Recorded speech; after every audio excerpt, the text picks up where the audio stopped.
Nuestra historia la construimos día a día, junto a la gente que nos rodea y las cosas que nos apasionan. Así nos vamos llenando de ideas. Y sea por razonamiento o imaginación, formamos ideas de todos y de todo. En este espacio compartiré con amigos, profesionales, gente ordinaria haciendo cosas extraordinarias y uno que otro colado. Vamos a compartir, platicar y alguna que otra vez discutir sobre nuestras ideas y a dejarlas sin cascar. Soy Leco y gracias por escuchar. Este gobierno está cada vez peor. Es que la salud es importante, pero sin plata, ¿qué vamos a hacer sin plata? Si hoy no hacemos nada nosotros, ¿qué le pasará a la gente que viene? ¿Es bueno cerrar? ¿Es bueno abrir? ¿Realmente se cerró el país? ¿Te suena? Fácil refunfuñar en redes sociales, es válido, pero informémonos. El mensaje de inicio es infórmate. Las decisiones políticas repercuten desde que hoy después de las 6 en el bus te cobran 3 quetzales por subirte, hasta un niño que recibe un tratamiento en un hospital. Desde, entre comillas, lo nada preocupante, que son 3 quetzales, hasta una vida. Este no será un episodio de trama política aburrida, así que no te preocupes, será más bien como un Política for Dummies, de mi parte, claro, no del invitado. Esta pandemia trae cambios significativos en el ámbito social, económico, político, cultural, pero la pregunta que si estuviera vivo Walter Mercado quisiéramos hacerle, ¿qué va a pasar? Se abrió el país, pero ¿es bueno? ¿Realmente se cerró? Esta disposición de alerta nos hace aprender a vivir con el COVID y está de cada quien. Está en su riesgo y bajo su cuenta. Esta misma pregunta la hice en redes sociales de Ideas Sin Cáscara y acá unas respuestas. Carlos Izaguirre me dice, no, la gente es bien mula y no hace caso de usar mascarilla.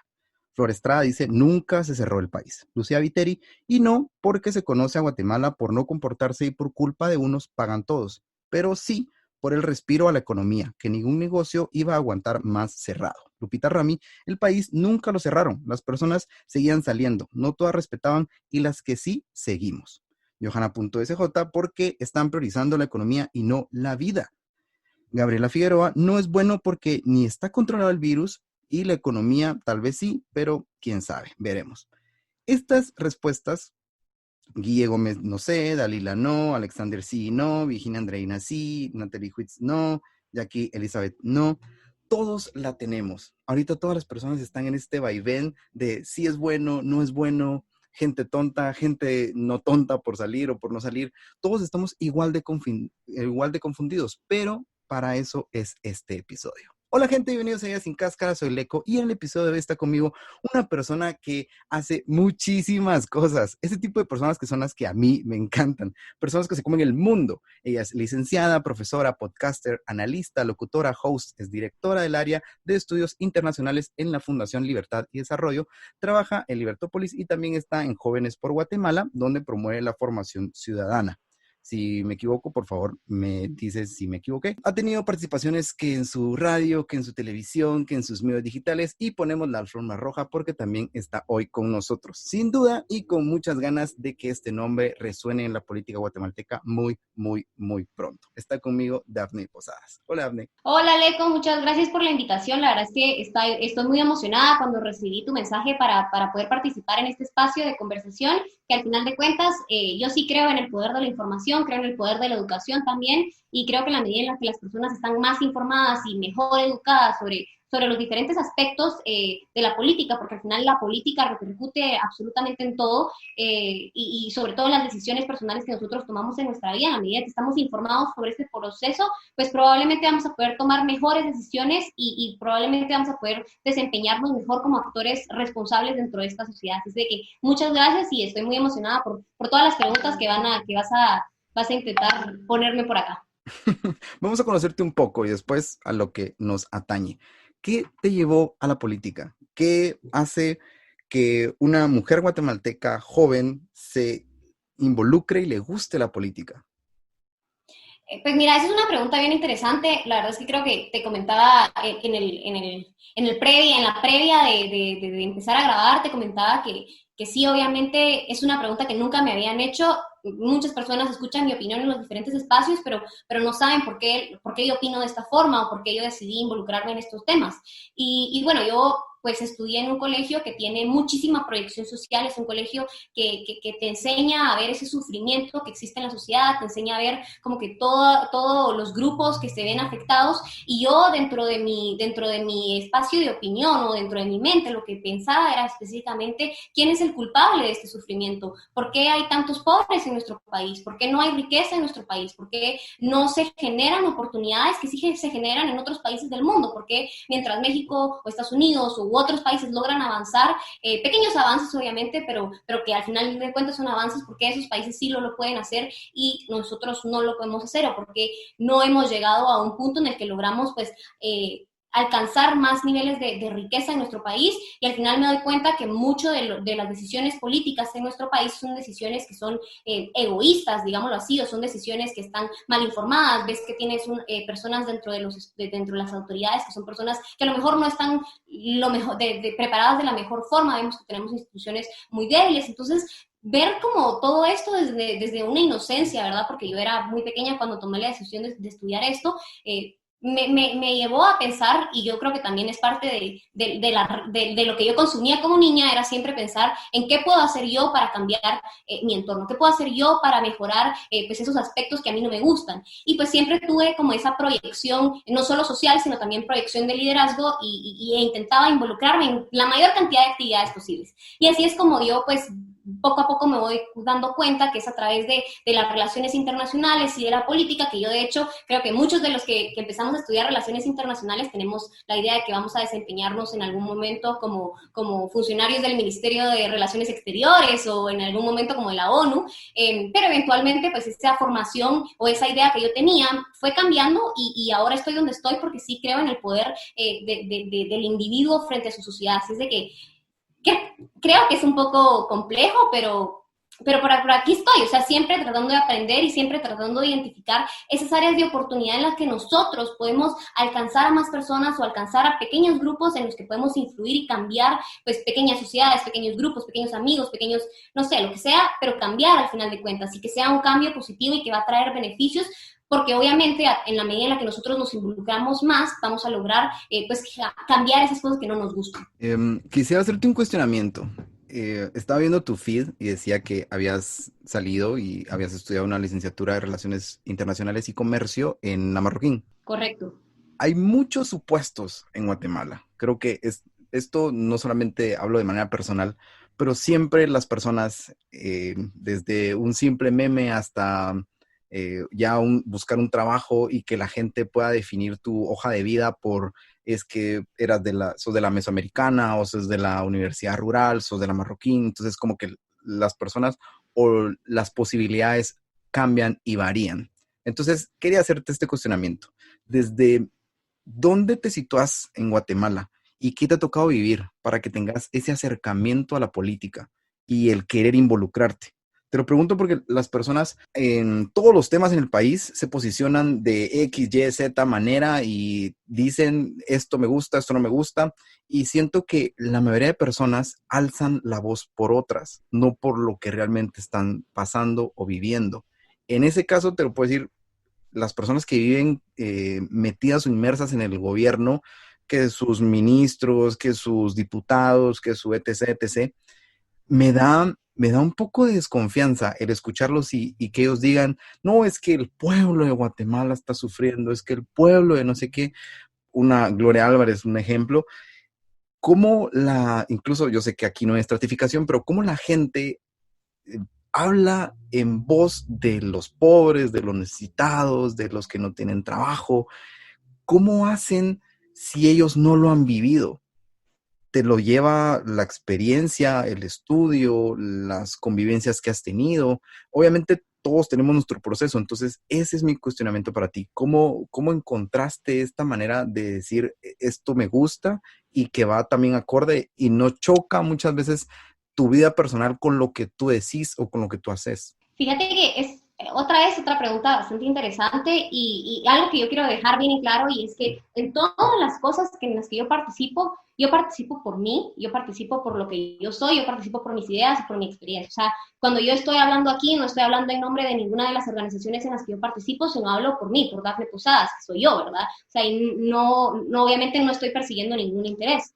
Y en cuanto un poco en cuanto a qué es lo que me mueve a mí involucrarme en estas cosas o de dónde vengo yo eso se lo debo mucho a mis papás. Por ejemplo, yo a través del ejemplo de mis papás pude ver que el trabajo duro, que la disciplina son actitudes o características que te permiten a ti salir adelante.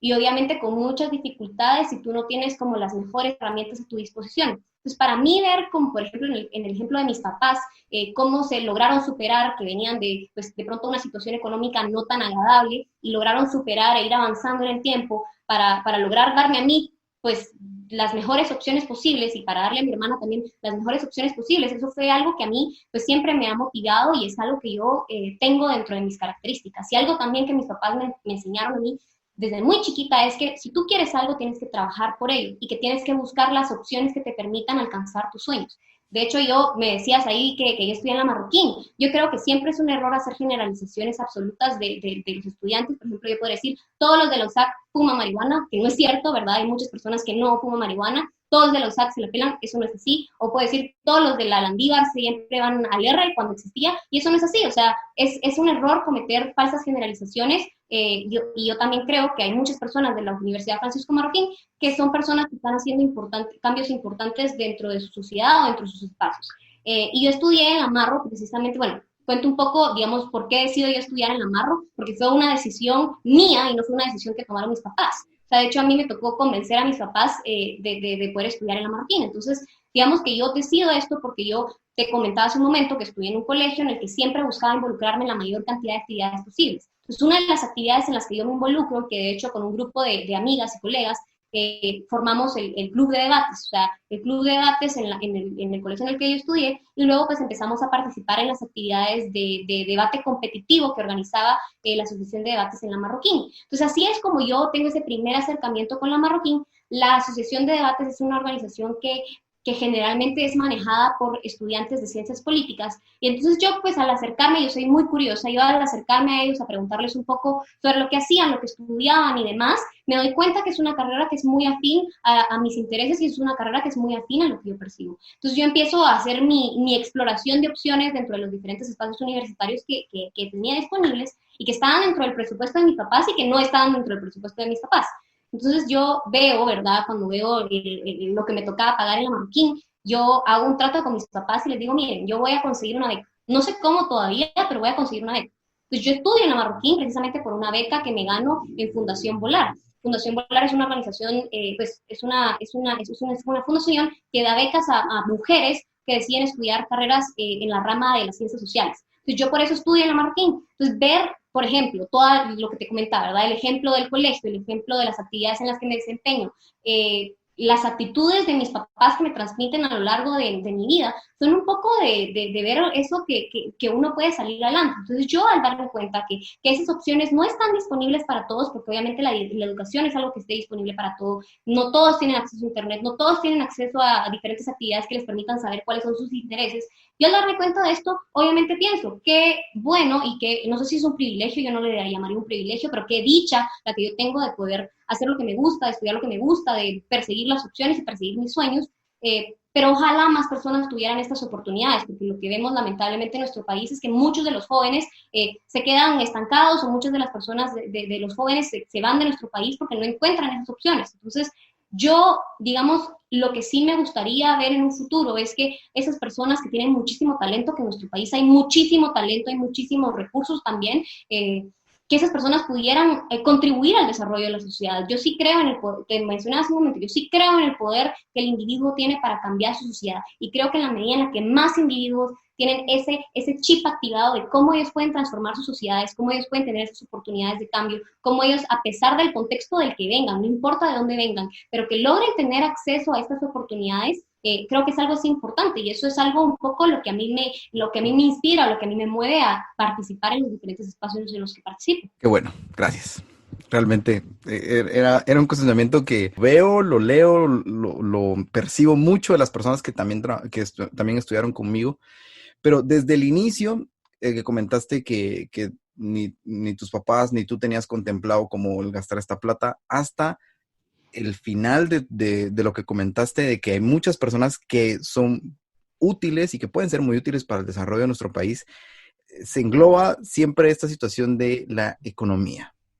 La economía, muchas personas piensan de que son cálculos estadísticos y es que es el ingreso y el egreso, el valor agregado y el no. Y su verdadero objetivo de estudio son las personas, son las decisiones que toman y procuran tener para el bienestar. Eso significa que es como una ciencia que estudia, no es como, es una ciencia que estudia las personas y cómo satisfacen sus necesidades.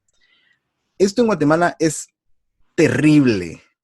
Creo que, bueno, no sé, tú me dirás si sabes un poquito más como de la historia o de la situación económica de otros países a nivel latinoamericano, pero Guatemala tiene un 70-71% de economía informal. ¿Por qué se da tanto la economía informal en Guatemala? ¿Por qué estamos padeciéndola tan duro en ese aspecto? Es una pregunta interesante y sí, obviamente, por ejemplo, yo antes de economía no sabía mucho, o sea, cuando empecé a estudiar en la universidad, obviamente no tenía ni idea de la economía y muy probablemente, no me recuerdo muy bien, pero muy probablemente tenía esa percepción errónea sobre la economía, sobre el capitalismo, y es importante que entendamos sobre todo cómo funciona la economía. La economía es un proceso de intercambio entre dos personas que buscan alcanzar ya sea o perseguir sus necesidades o perseguir sus intereses en el corto, largo, mediano plazo, ¿verdad? Eso no importa, pero es una interacción voluntaria entre dos personas que intercambian bienes o servicios para poder satisfacer pues, lo que ya les mencionaba hace un momento. Pero algo importante de este proceso económico o del capitalismo es que el capitalismo es un proceso que surge o que es inspirado a través de la filosofía moral de los sentimientos de Adam Smith. O sea, Adam Smith es el que te propone toda esta filosofía del liberalismo, esta filosofía del capitalismo, que es muy positiva y que viene de un principio moral. Entonces, al entender pues esta historia de dónde viene la economía o dónde viene el espíritu capitalista liberal, pues vas a tener una mejor percepción sobre los procesos económicos.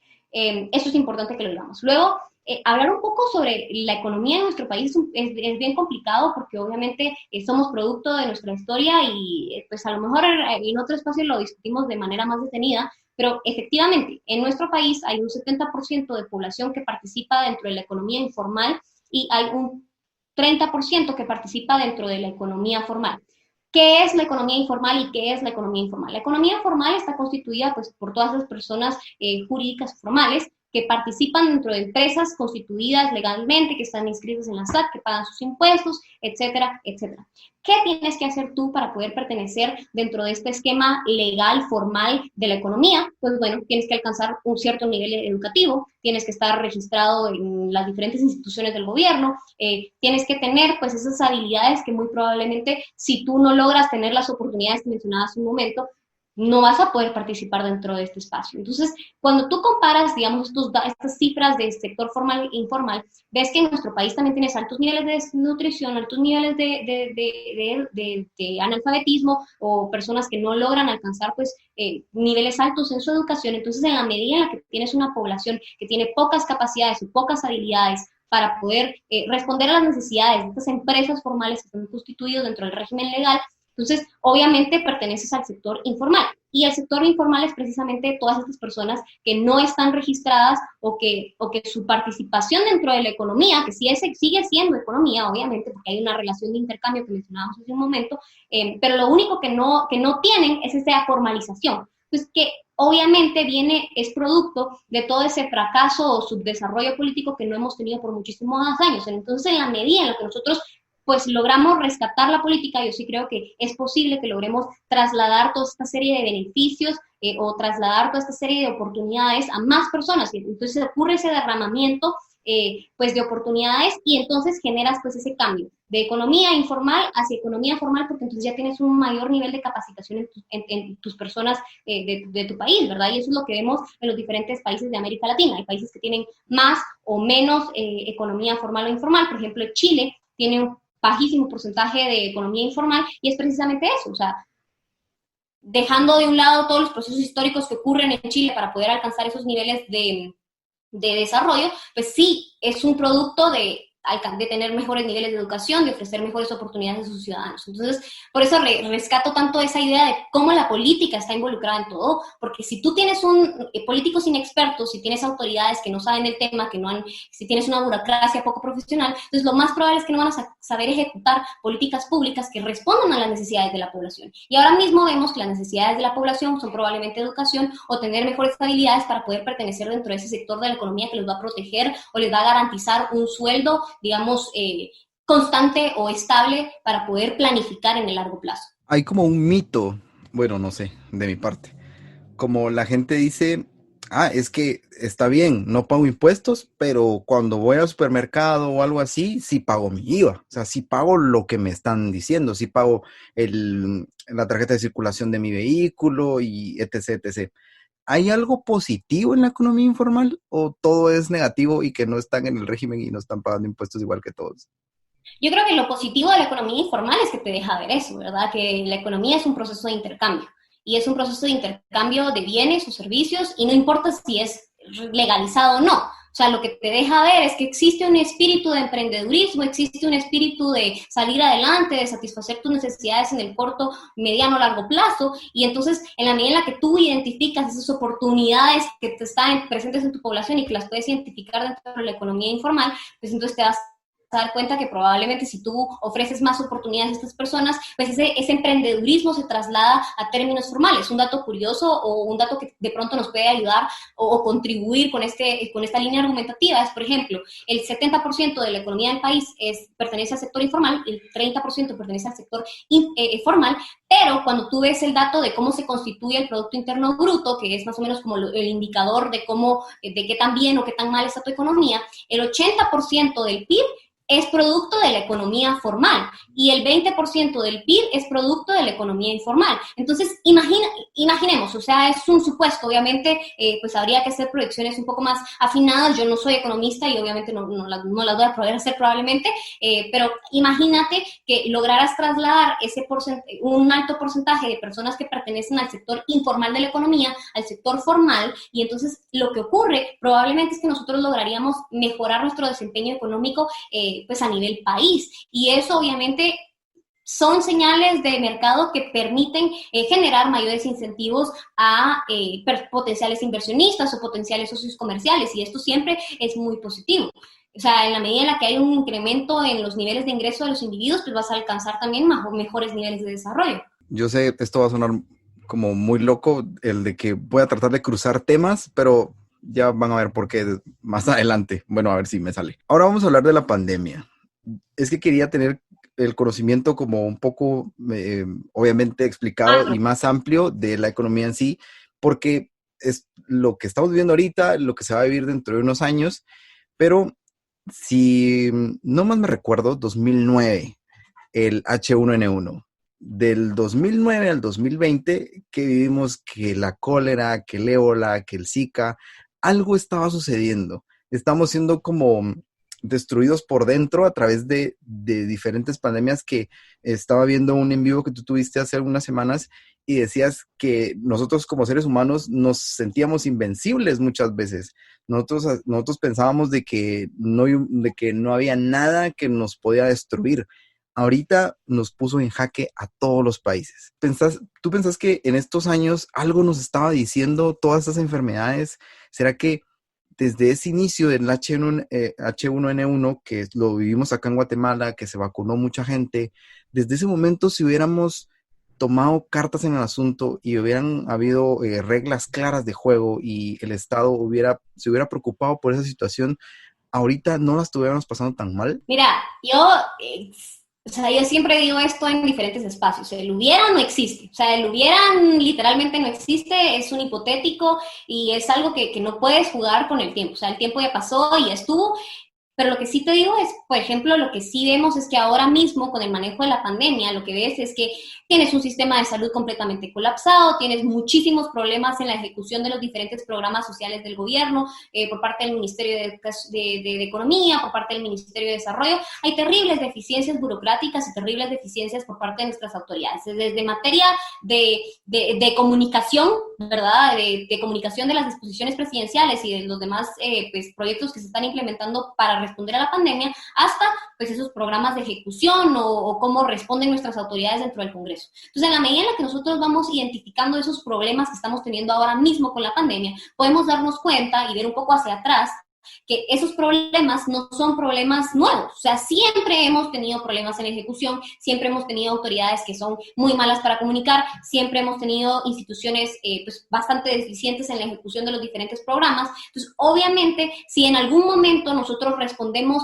de manera adecuada a todos estos problemas, lo más probable es que en algún momento esto va a funcionar. O sea, al final de cuentas, la política, lo vuelvo e insisto, la política sí tiene fuertes repercusiones en el vivir de los ciudadanos. Si nosotros nos preocupásemos un poco más por las funciones de nuestras autoridades, nos preocupásemos un poco más por todo lo que está ocurriendo en nuestro país constantemente en las políticas, en las decisiones que se toman en el Congreso, en el presupuesto que se aprueba cada año para las diferentes funciones del gobierno, pues probablemente no tendríamos autoridades tan deficientes o probablemente no tendríamos pues un manejo tan deficiente de la pandemia. O sea, somos víctimas del subdesarrollo político. Muy probablemente todo, pues, vuelvo y creo que no es bueno hacer generalizaciones, pero casi una buena parte de los problemas que nosotros vemos hoy en nuestro país son producto del subdesarrollo político y son producto también un poco de esa desafección ciudadana que existe entre autoridades y ciudadanos. Entonces, yo por eso decía, ¿verdad? Yo participo en Jóvenes por Guatemala porque creo en el poder que tienen los ciudadanos para fiscalizar a sus autoridades o para exigirles por lo menos hacer algunos cambios. O sea, obviamente es un proceso muy complicado, es un proceso bastante difícil, es un proceso que toma muchísimo tiempo, pero si no empezamos en algún momento, pues, o sea, si no cambiamos hoy, en el futuro vamos a seguir viendo exactamente más de lo mismo y probablemente va a venir otra pandemia y vamos a ver lo mismo, o sea, vamos a ver lo mismo, que vas a tener autoridades que siempre están jugando, tirándole al pelotazo, respondiendo a programas de corto plazo y que no responden a los verdaderos problemas de nuestro país. Ahora, se nos sitúa a nosotros en un julio 2020 que abren el país. De cierta manera lo abren, hay personas que dicen, no, solo hay una programación diferente como de horarios, al final la gente siempre estuvo afuera, la gente siempre estuvo adentro, hay alertas que nos van a decir cuánta gente o cuánto porcentaje de personas puede recibir un restaurante o un cine, un centro comercial, etc., etc., etc. Esto es como una nueva realidad que desde ya se está posicionando y posiblemente así vamos a estar un año o año y medio más o lo que dure la vacuna o la cura, y también en que el Estado venga y la compre y nosotros y a toda la población se la coloquen. No sé cómo va a estar el rollo, pero ¿qué consecuencias palpables podemos tener nosotros en esta nueva realidad? ¿Qué nos espera? Tanto en la política como en la economía, porque ahorita estamos en este vaivén de, incluso lo dije al inicio de los comentarios, de que es bueno, es malo, es bueno, es malo, pero ¿qué consecuencias vamos a tener? Ahorita se espera que se posicione en los próximos 15, 20 años una nueva política, personas más responsables, que se están dando cuenta realmente de lo que está viviendo la población guatemalteca. Se supone, se quiere y se espera. ¿Qué va a suceder? Me gustaría traer a Walter Mercado para que nos pueda decir qué va a pasar. Pero, o sea, lo que podemos hacer es una serie de escenarios que quizá puedan pasar. Lo que sí te digo es que obviamente, a ver, dos temas importantes posicionarlos antes de pues, dar la respuesta a esta pregunta específica. Primero, por un lado, es falso ese dilema entre salud y economía, o sea, ese dilema no existe porque obviamente sin salud no hay economía. ¿Por qué? Porque si tú no estás sano, pues no puedes participar de esas relaciones de intercambio entre los diferentes individuos de una sociedad para poder satisfacer tus necesidades. O sea, eso es algo, pues es una relación obvia, ¿verdad? Si yo me siento mal y no voy a trabajar, pues probablemente no me van a pagar y entonces, pues ahí está, ¿verdad? O sea, no voy a recibir ese beneficio de la relación de intercambio económico, o sea, y eso es así es. También, si no hay salud, pues obviamente las personas dejan sus trabajos, pero si no hay economía, obviamente también tiene fuertes repercusiones en la salud. ¿Y a qué me refiero por esto?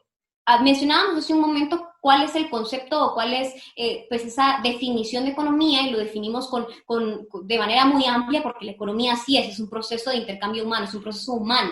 Y al final te decía que esa relación de intercambio que existe entre dos individuos es una relación de intercambio que existe para poder satisfacer necesidades, ¿verdad?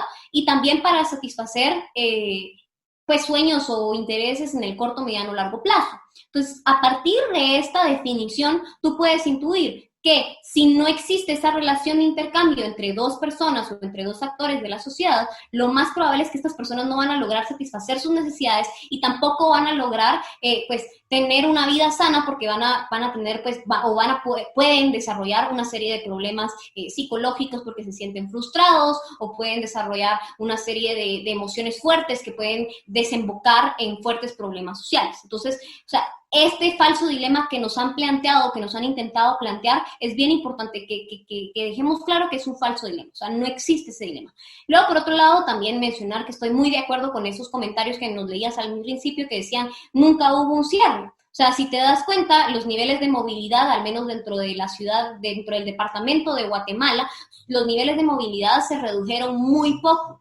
Por dos razones. Primero, porque obviamente las personas que necesitan salir a trabajar lo van a hacer y es ese 70% de la economía que mencionábamos hace un momento, que como no están formales, no son probablemente no son sancionables, entonces estas personas siguen saliendo a la calle porque tienen la necesidad de hacerlo. Y entonces necesitan pues salir y satisfacer sus necesidades en el corto plazo. Entonces, por esta razón, tú te das cuenta que las medidas, a pesar de que fueron medidas que algunos sentían muy fuertes, algunos sentían pues que daban un poco lo mismo porque la gente igual salía a la calle, lo que sí hacían era pues repercutir en ese sector formal de la economía que te mencionaba hace un momento, que es la proporción más grande del Producto Interno Bruto de nuestro país. Entonces, ¿qué sucede? Sucede que en los últimos 4 meses se despidieron a 210,000 personas, están 210,000 personas desempleadas o despedidas, precisamente por las disposiciones que se emitieron presidenciales, ¿verdad? O sea, este retroceso de desempleo es bien fuerte. Si tú te vas a ver los datos de empleos producidos en los últimos 4 años, responden precisamente a la cantidad que perdimos en estos 4 meses. Entonces, lo que ves es que hay un fuerte retroceso y entonces las personas van a ver reducida, digamos, esas percepciones económicas que tenían en el largo plazo. Y ahora es cuando entramos al área de los escenarios que pueden existir.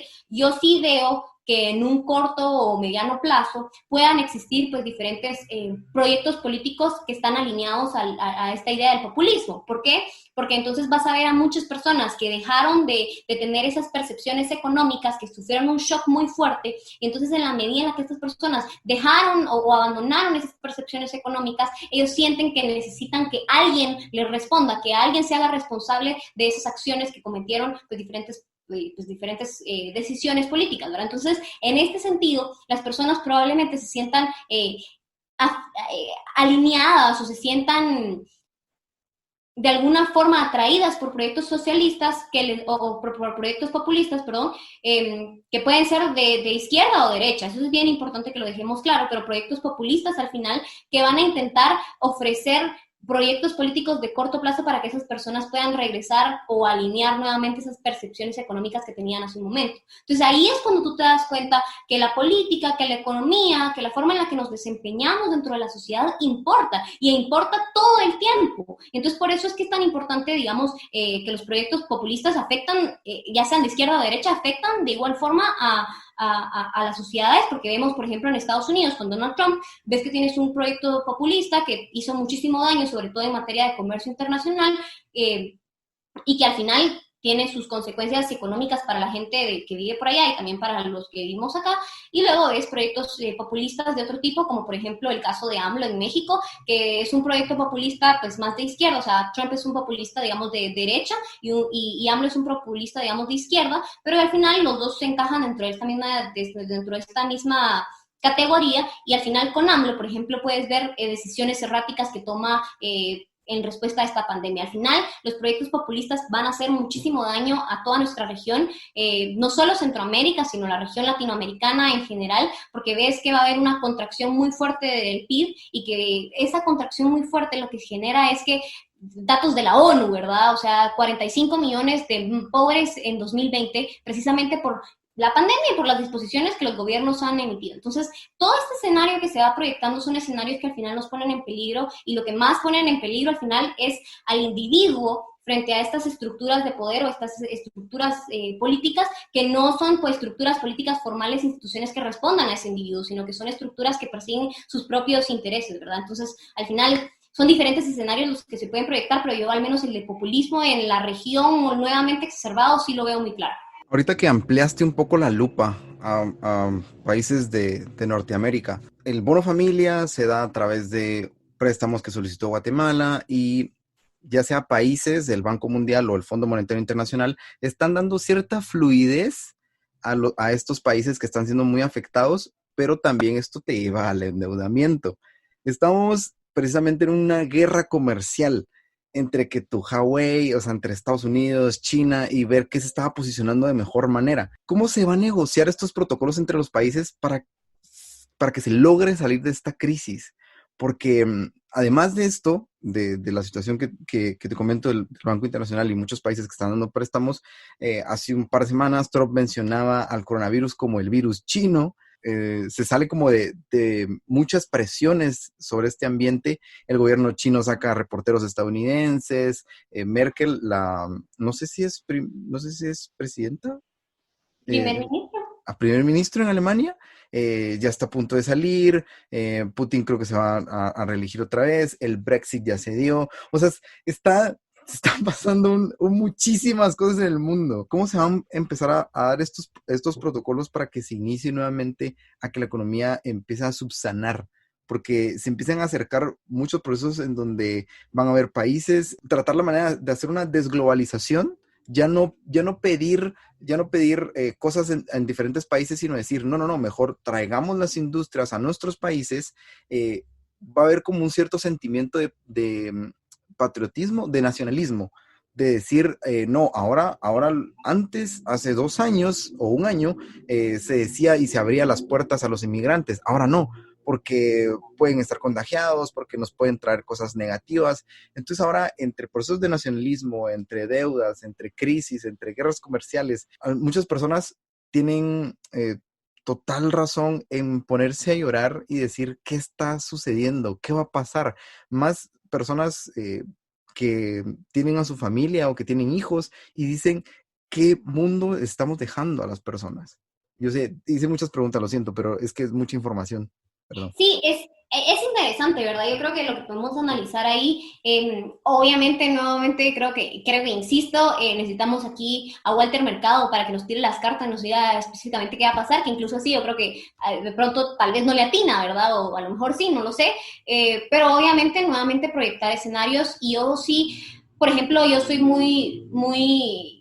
me gusta escuchar consejos y uno de los consejos que me daba una persona era, mira, la historia es tu mejor aliado para identificar qué es lo que puede o no puede pasar. Y lo que vemos en la historia es que después de cada crisis generalmente, pues, o hay un ciclo o hay un péndulo, pero es un péndulo o un ciclo de la globalización.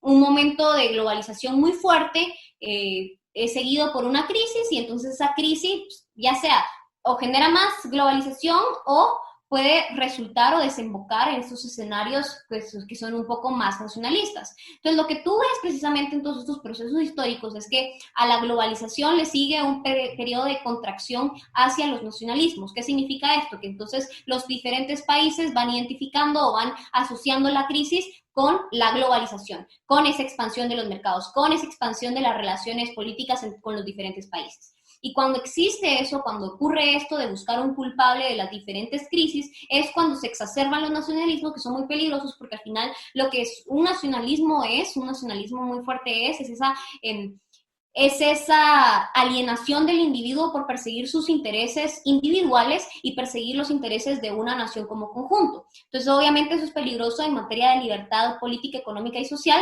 pero también es peligroso para los individuos. Entonces, ¿qué vemos ahora mismo? Vemos que, por un lado, hay discursos que te dicen, miren, integrémonos más, y hay discursos que te dicen, estamos sufriendo las consecuencias de la pandemia porque estamos tan integrados.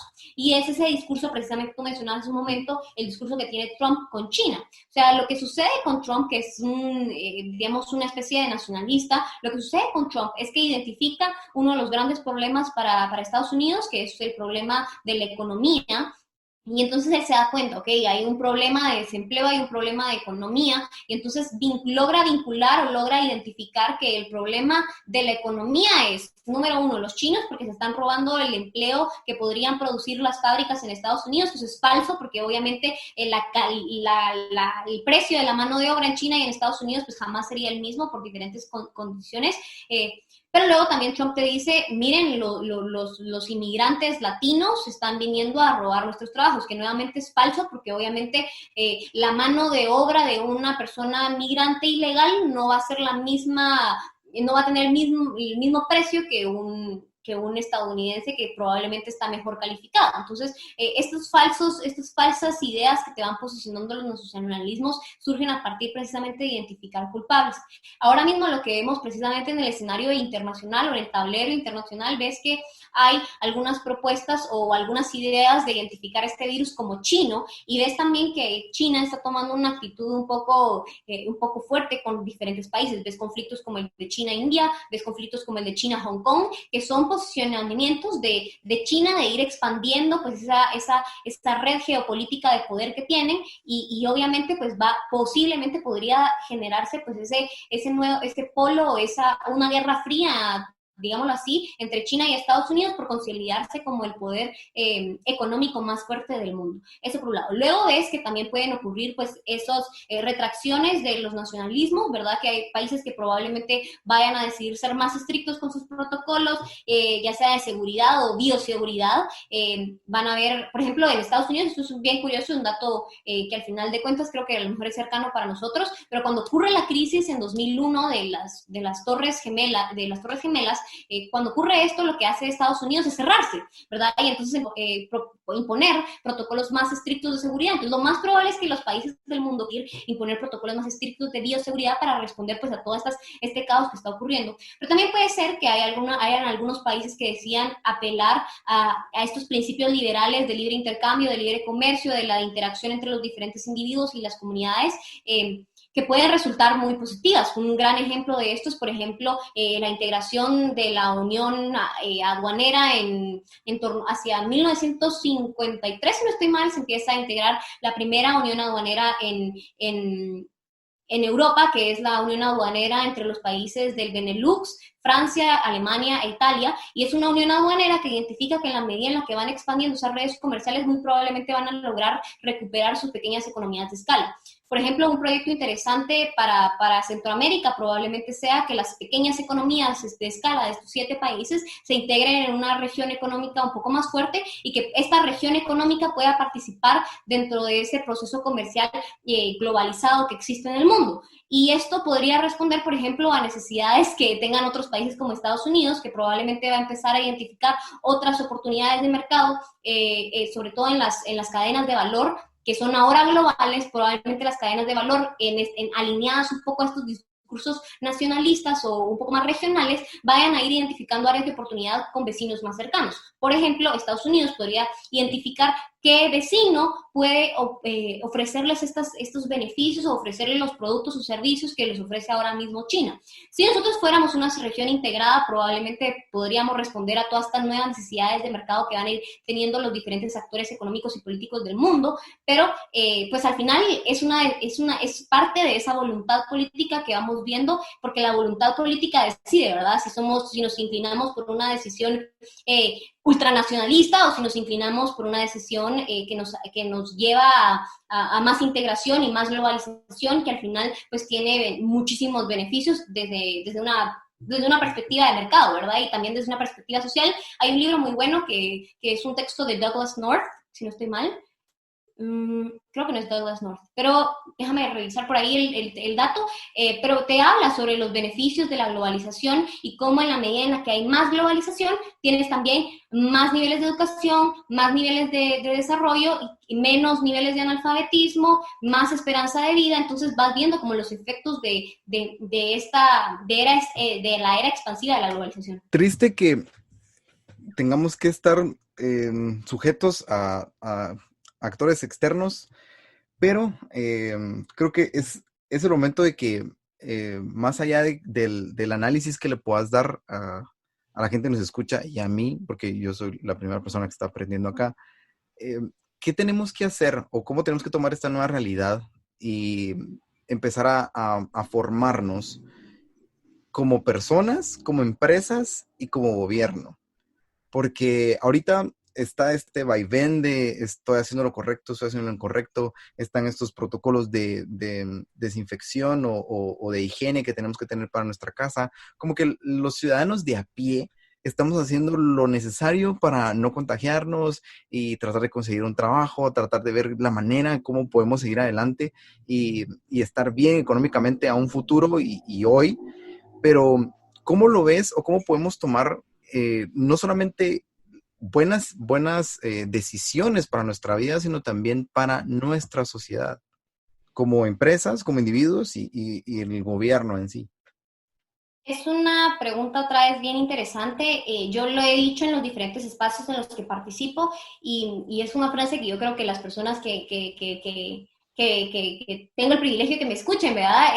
Probablemente van a decir otra vez la misma frase, pero al final yo sí creo y soy una fiel creyente de que la crisis y la oportunidad son dos caras de la misma moneda, ¿verdad? Entonces, cada periodo de crisis es una oportunidad para seguir igual o para cambiar un poco las cosas. Y eso que tú mencionas sobre cómo somos nosotros los que vamos procurando el cambio a nivel personal, los que vamos procurando el cambio para nuestras familias, para nuestra comunidad. O sea, eso es bien importante darnos cuenta. ¿Cuánto tiempo hemos esperado que nuestras autoridades políticas respondan a nuestras necesidades y al final no lo hacen, ¿verdad? Entonces, en la medida en que nosotros nos damos cuenta que somos nosotros los únicos que podemos cambiar nuestra realidad, somos nosotros los únicos que podemos, conocer qué es lo que nos gusta, qué es lo que nos interesa, cuáles son nuestras necesidades reales, pues nosotros nos vamos dando cuenta que no necesariamente dependemos de nuestras autoridades de gobierno para poder tomar esas decisiones. Pero por otro lado, también te vas dando cuenta que las decisiones que toman los gobiernos al final sí influyen en las decisiones personales que yo tomo. Porque si yo soy una persona que no tiene la capacidad o no tiene la posibilidad de estudiar y de poder, no sé, tener en el largo plazo una visión de estudiar y trabajar en algo que me guste, entonces probablemente pues no voy a alcanzar el desarrollo. Pero si te das cuenta de esta relación, primero, que tú eres el único que es capaz de cambiar tu entorno, tu sociedad, tu vida, lo que sea, y que te das cuenta que al final de cuentas que tú eres el único que puede cambiarlo, pero que de cierta forma las decisiones de gobierno sí influyen en esa toma de decisiones, creo que es importante identificar al final cuál es el origen del problema. Y el origen del problema es que por muchísimo tiempo esa función política, esa idea de la política no se discute en la mesa, esa idea de que la política pues es algo malo, es algo corrupto, esa idea, esa asociación directa de la política con algo negativo, es algo que nos ha traído muchísimas repercusiones, porque obviamente las personas que llegan a esos espacios de decisión, que son espacios de decisión que al final pueden transformar por completo la vida del resto de millones de personas que viven en tu país, pues te vas dando cuenta que en la medida en la que abandonas esa política, pues probablemente no vas a tener las mejores decisiones políticas que van a influir en la vida de los otros. Entonces yo creo que esta crisis es una oportunidad para darnos cuenta que por muchísimo tiempo se ha manejado de mal forma las instituciones de nuestro gobierno, se ha manejado de mal forma las personas que llegan a nuestros países, se ha manejado de mal forma cómo elegimos a nuestras autoridades, se ha hecho de mal forma cómo contratamos a la burocracia de nuestro país. Darnos cuenta de todos estos problemas no tiene que ser necesario, o sea, sí puede ser una función del enojo, pero que el enojo nos mueva en algo, ¿verdad? O sea, si no, nos quedamos de brazos cruzados y estoy enojada, pero créenme que a los políticos y a las autoridades no les afecte nada que nosotros estemos de brazos cruzados o poniendo denuncias en Twitter, porque probablemente de verdad les pasa por encima y no les importa. ¿Qué tenemos que hacer? ¿Cuál es nuestro papel dentro de esta crisis? Número uno, identificar estas dos cosas que he mencionado hace un momento, y en esta función de identificar, también creo yo que es importante que nosotros que tenemos el privilegio de conocer, bueno, no es privilegio, pero es la dicha de conocer un poco más de las decisiones políticas, que tenemos la capacidad de entender un poco mejor qué es lo que está pasando en nuestro país, tenemos una responsabilidad muy grande. O sea, la élite académica y la élite política económica de nuestro país tiene una responsabilidad muy grande y que se han hecho los locos por muchísimo tiempo. Y tenemos que responder y tenemos que estar al nivel. ¿Por qué? Porque si queremos cambiar las cosas, si queremos tener un país diferente, tenemos que hacerlo nosotros. Y eso empieza por mí. ¿Cómo yo puedo involucrarme en un espacio que pueda permitirme a mí saber cómo se eligen las autoridades en nuestro país? ¿Cómo yo puedo involucrarme para conocer cómo se está ejecutando el presupuesto dentro de mi municipio? ¿Cómo yo puedo informarme para saber qué decisiones están tomando todos los días en el Congreso? ¿Cómo yo puedo saber cuándo me están endeudando mis gobiernos y en qué proporción me afecta a mí o afecta a mis hijos o a mis nietos o lo que sea? O sea, si yo no conozco esta información, entonces la tengo que conocer. Y no solo la tengo que conocer yo, sino también hacerla accesible para más personas, porque en la medida en la que más personas logran saber, logran reconocer y logran identificar qué es lo que está pasando mal en nuestro país, me gustaría pensar que es posible hacer algo diferente. Y lo decía en el live que mencionabas hace un rato, lo decía, la diferencia entre el país que queremos y el país que tenemos somos nosotros. Porque nosotros sí podemos hacer algo a nivel individual, nosotros sí podemos hacer algo por transformar esas sociedades o transformar la política en nuestro país. Pero nos toca involucrarnos y por mucho tiempo no lo hemos hecho. Y yo creo y espero que los jóvenes de nuestra generación pues logren de alguna forma involucrarse de manera más participativa en todas las decisiones que se toman en nuestro país. Y yo creo que hay opciones, puedes hacerlo a través de una organización de sociedad civil, puedes hacerlo a través de un espacio estudiantil, o sea, no importa cómo lo hagas, pero involúcrate, no importa a qué ideología pertenezcas, no importa, pero hay que involucrarnos en la política si queremos que esas decisiones políticas no condenen nuestro futuro a nivel individual. Yo creo que viene la frase de, hace algo, y después, si no lo haces, no te quejes. Después no digas que por qué está pasando esto, si no te informas, si no estás participando, si no te creas conciencia, si no tienes tu propio criterio. Creo que la pregunta más importante para mí era, a ver, ¿cómo logro informarme? Es cierto, si voy a la universidad, por ahí hay un grupo, o me pueda poner ahí como la Sonora, o no sé, pero los medios de comunicación que se supone que deben de informar, solo me encuentro con mató a su esposo con un cuchillo y fue a pedir el cuchillo de regreso al policía. O sea, cosas como que no tienen sentido realmente. ¿Cómo crees tú así puntualmente que debemos de plataformas o espacios en donde realmente se informe y también nosotros tomarlo como el pan de cada día? Además de ver ahí tus 2, 3 TikToks, además de ver unos videitos ahí de comedia o de tu youtuber favorito, también échate unos 5 o 10 minutos referente al acontecer nacional o referente a algún análisis político, puntualmente, incluso obviamente también los espacios donde tú estás. ¿Qué espacios recomiendas tú para que la población guatemalteca se nutra de información y esté más despierta? Es bien difícil recomendar espacios, obviamente, porque, o sea, hay gustos de gustos, hay espacios de espacios. O sea, el costo de la información es bien alto. No debería de serlo porque, curiosamente, vivimos en la era donde la información está disponible literalmente en estos aparatitos, ¿verdad? O sea, no debería ser tan alto, pero lo es porque hay mucho bombardeo de información y desinformación constantemente. O sea, yo creo que aquí lo que interesa es, por un lado, es importante esa idea que tú me decís hace un momento, nos metemos al Instagram y vemos al montón de influencers hablar de maquillaje, vemos al montón de influencers hablar de ropa, de ejercicios, de lo que sea, nos metemos a Twitter y vemos un montón de gente quejándose. Pero quizás sería interesante ver cómo existe también dentro de estos espacios de redes sociales una verdadera intención de comunicación de lo que está pasando en nuestro país, más allá de la violencia o más allá de lo malo que está pasando en nuestro país, sino de identificar pues, esos problemas grandes que van existiendo. A mí me gustaría un montón ver alguna influencer de política. Yo no soy influencer, ¿verdad? Yo no sé para nada eso, pero busco otros espacios en los que puedo pues, dar mi opinión.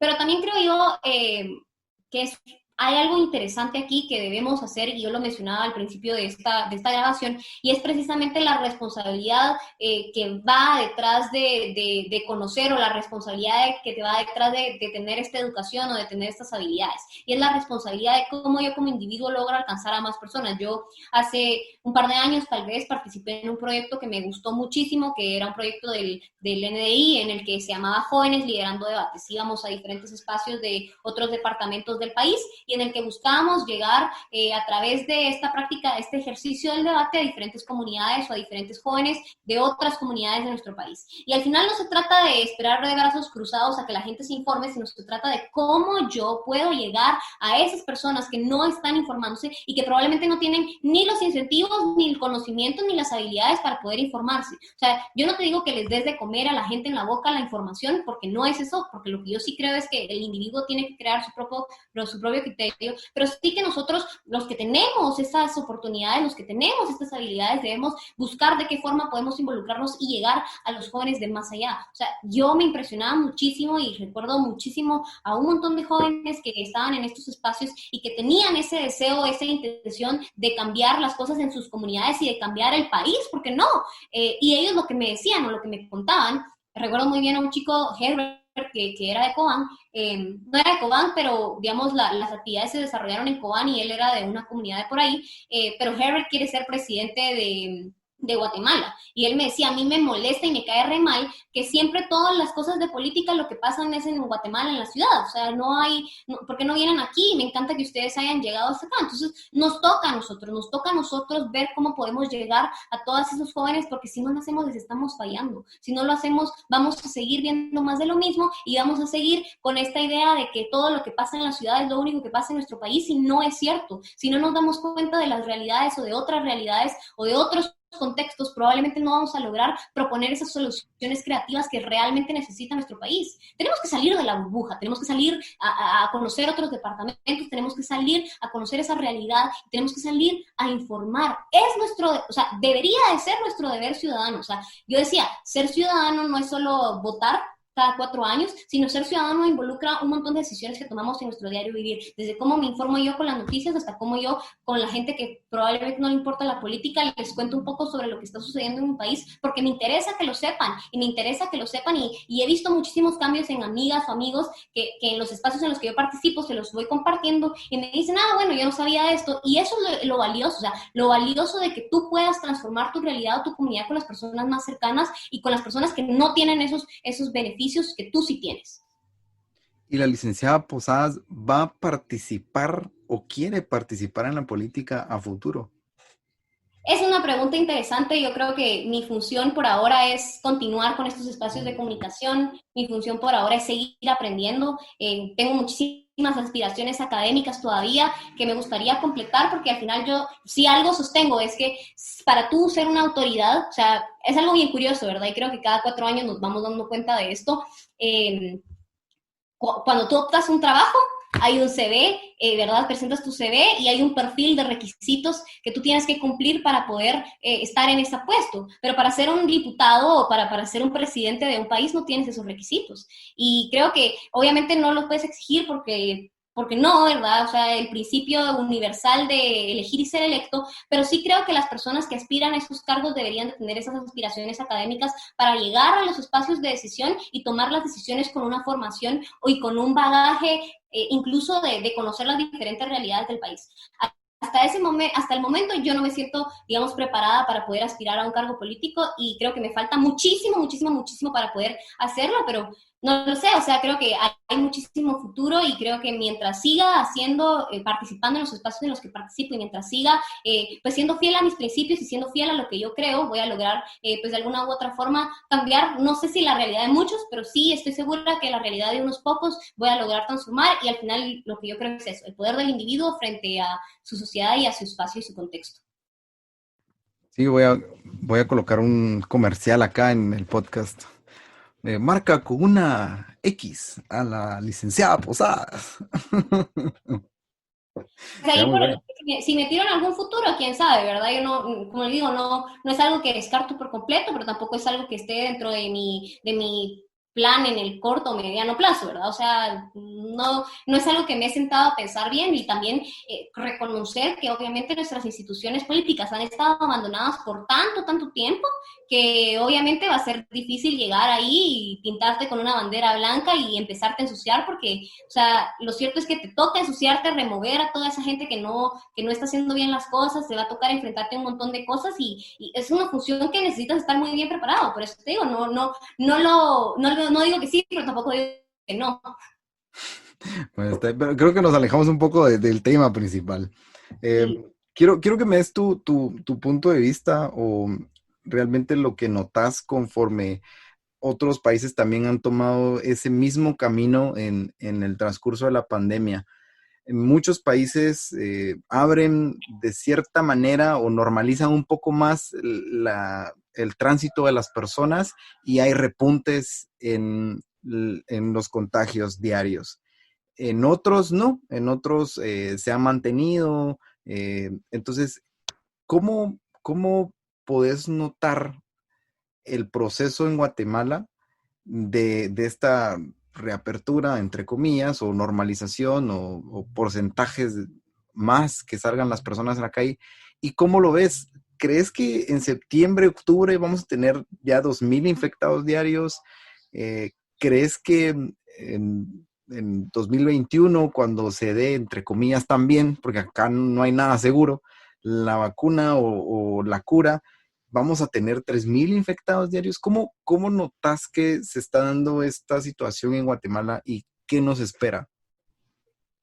Uy, es una pregunta complicada, creo, incluso para un epidemiólogo. Lo que hemos visto a lo largo de estos 4 meses en los que está confirmada la presencia del coronavirus en nuestro país es que pues al principio se tenía una proyección del pico de contagio para junio, luego nos dijeron julio, ahora agosto, ahora octubre, probablemente nos vayan a decir, miren, el pico va a venir en enero del próximo año y no lo sabemos. O sea, es imposible saber cuándo verdaderamente va a ser el pico de contagio de esta pandemia. Otra cosa que es importante que tengamos súper claro es que, o sea, los contagios van a ocurrir, o sea, eso es lo que sucede con una pandemia y eso es lo que sucede con una enfermedad con un alto factor de contagio. Y eso es así, o sea, eso no sé, o sea, eso ves los países que están en proceso de reapertura, digámoslo así, están teniendo también nuevamente un incremento en la tasa de contagios, porque eso es así, o sea, si te encierras un momento, probablemente vas a reducir la cantidad de contagios, pero si luego abres y no tienes una serie de protocolos estrictos, probablemente también van a seguir incrementándose los casos. A mí me gustaría pensar que en este tiempo nosotros como ciudadanos, como individuos, vamos a cumplir esa función que nos corresponde de ser responsables, pero obviamente reconozco que hay muchísimas limitaciones, desde que el transporte público es un sector que está bastante poco regulado, bastante poco fiscalizado por parte de nuestras autoridades y que no tienen protocolos tan estrictos y que probablemente, no sé, a las personas que manejan o que utilizan este transporte público van a decir, bueno, yo tengo que estar a la mitad de mi capacidad de personas que pueden llenar en el bus, pero entonces yo también voy a empezar a cobrar un poco más. Y todo esto es producto de las decisiones políticas que vas viendo en nuestro país. A mí me da mucho miedo, por ejemplo, que a raíz de esta incremento en los contagios que se pueda dar y que se va a dar, porque así es el comportamiento de las pandemias, porque ya por las razones que ya había mencionado anteriormente, la decisión del gobierno sea otra vez cerrar, y sea cerrar al sector formal de la economía, que es sancionable, o sea, no al sector informal, porque veíamos hace un momento, o sea, veíamos en estos meses que los mercados siempre estuvieron abiertos, que las personas o los vendedores del sector informal seguían abiertos, o sea, todo ese sector informal seguía abierto. Entonces, a mí me da miedo, lo que sí me da miedo es que este gobierno, ante este incremento de casos nuevamente, pues vaya a decidir volver a cerrar el país. ¿Por qué me preocupa esta situación? Es básicamente por esta cuestión de incertidumbre. La incertidumbre tiene pues muchísimos efectos a nivel individual, pero también a nivel económico. ¿Por qué? Porque si tú tiras señales al mercado de abro, cierro, lo que produce son desincentivos para que las personas pues puedan participar de la economía.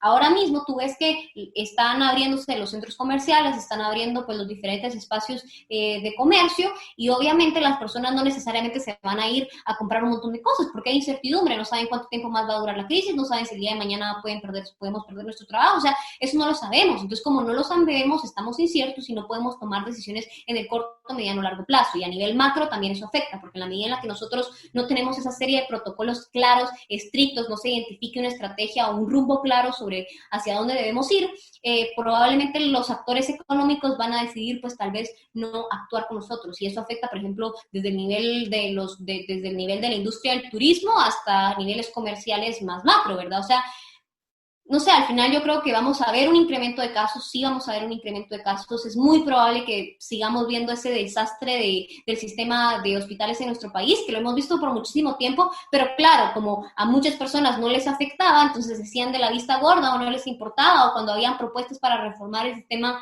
de salud de nuestro país, pues tampoco se enteraron. Entonces, ahora mismo que vemos todas estas deficiencias, quizás sea un momento interesante para empezar a identificar esas áreas de oportunidad para mejorar, por ejemplo, el primer nivel de atención de salud, que a lo mejor logra reducir esa cantidad de muertes, porque yo creo que aquí al final no importa tanto el contagio, pero sí importa la cantidad de personas que mueren por esta terrible enfermedad.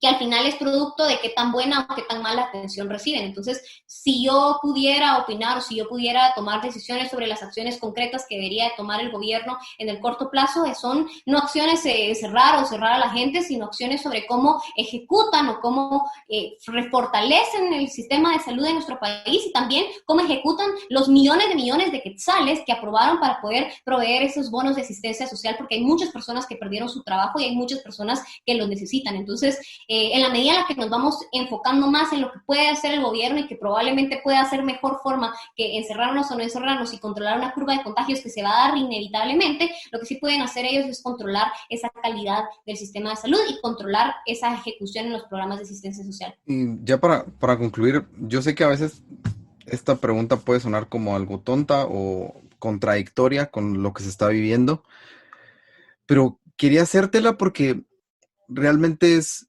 de mucha zozobra toda esta situación, pero también consideras que hay algo positivo en el ámbito político, social o cultural, económico. Hay algo positivo de esta pandemia. Vamos a decir qué bueno que sucedió.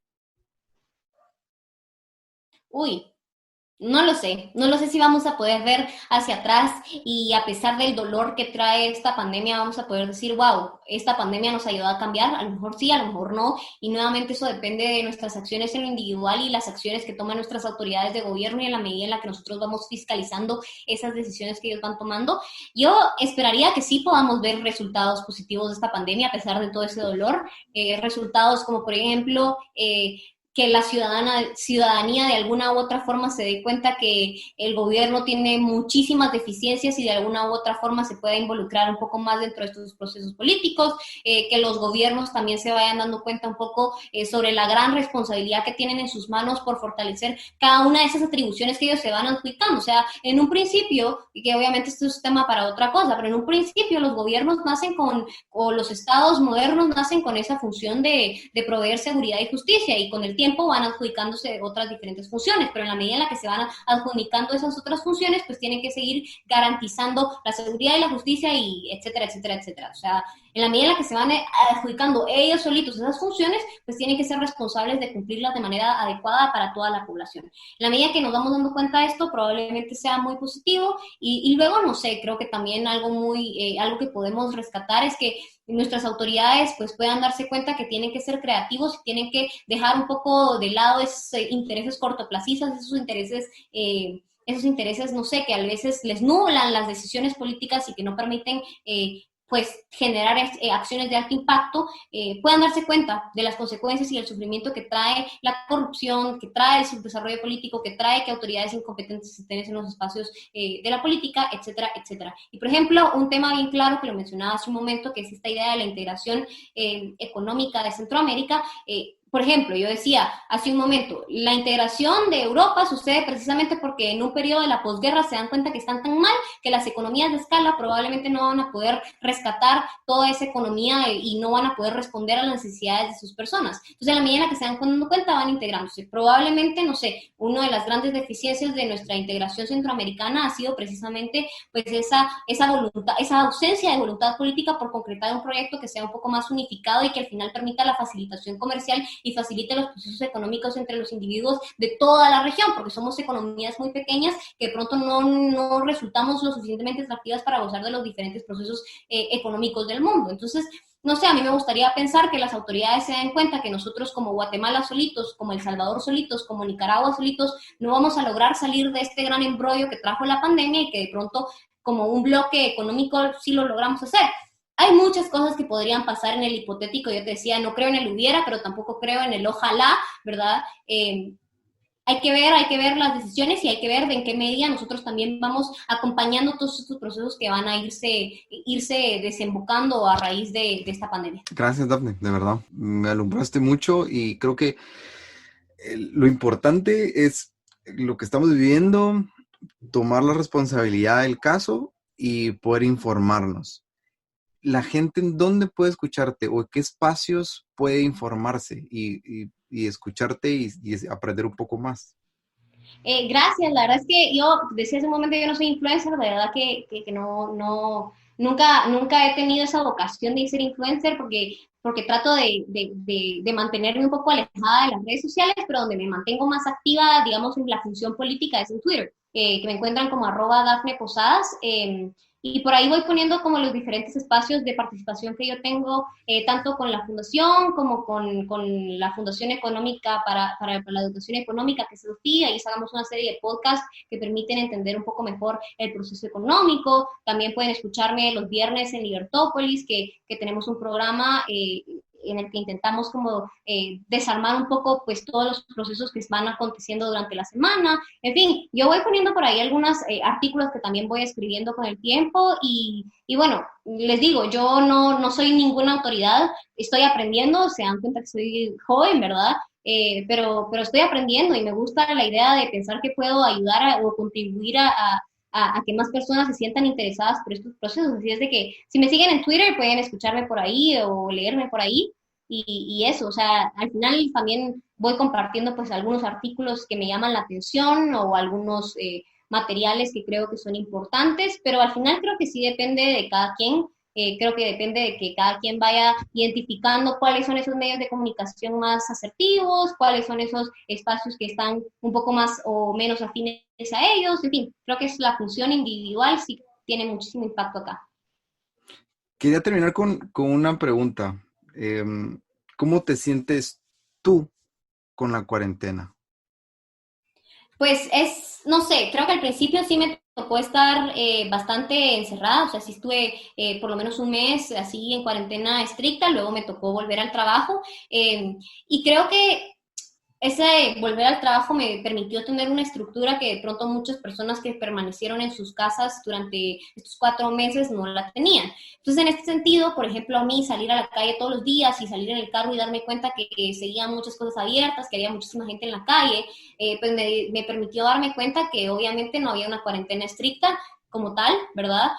Luego, por ejemplo, para mí lo más duro de esta cuarentena ha sido ver el drama económico o el drama que está produciéndose en torno a la cantidad de desempleados que hay. Hay muchas personas que son allegadas a mí, que han perdido sus empleos, que les han reducido el sueldo, que los despidieron y todavía no han encontrado trabajo y tienen pues sus responsabilidades económicas. O sea, para mí la cuarentena en realidad es un problema humano porque obviamente o sea, ni para, yo te decía fuera del aire, ni para un chucho es bueno estar encerrado en su casa, mucho menos para los seres humanos es bueno estar encerrados en nuestra casa, ¿verdad? Entonces, creo que el drama humano y el drama económico es terrible y eso es producto de esta cuarentena que nos ha tocado vivir. Cuarentena estricta o no, pues es el drama que nos toca, ¿verdad? Y que se ve y que se siente en las calles cuando salimos. Y incluso salir todavía a la calle por la noche es bien curioso, ¿verdad? Porque no ves ningún carro a las 7 de la noche cuando esa era prácticamente la hora pico y eso al final te afecta mucho porque te das cuenta que hay una sensación ahí de que algo está mal.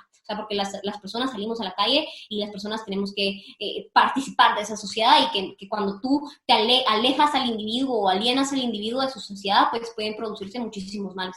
Gracias, Dafne. Realmente espero que tu familia esté con bien, que tus seres queridos también estén con bien, que te cuides mucho, que estemos bien y que podamos contarla y que podamos estar en otro episodio lejos de la pandemia hablando de otros temas.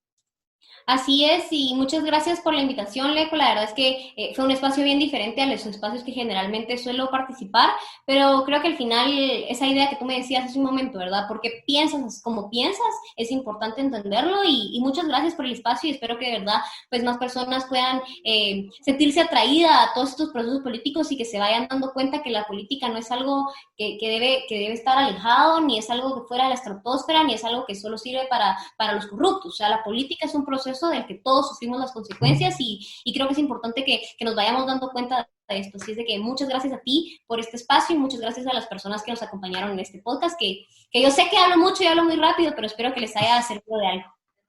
No, gracias a ti, Dafne. Y pues bueno, esta pandemia definitivamente nos mostró que somos frágiles, que somos vulnerables.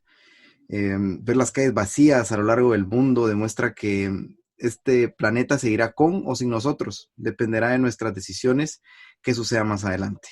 Así que cuídense, infórmense y nos vemos en el próximo episodio. A ganarte. Chao.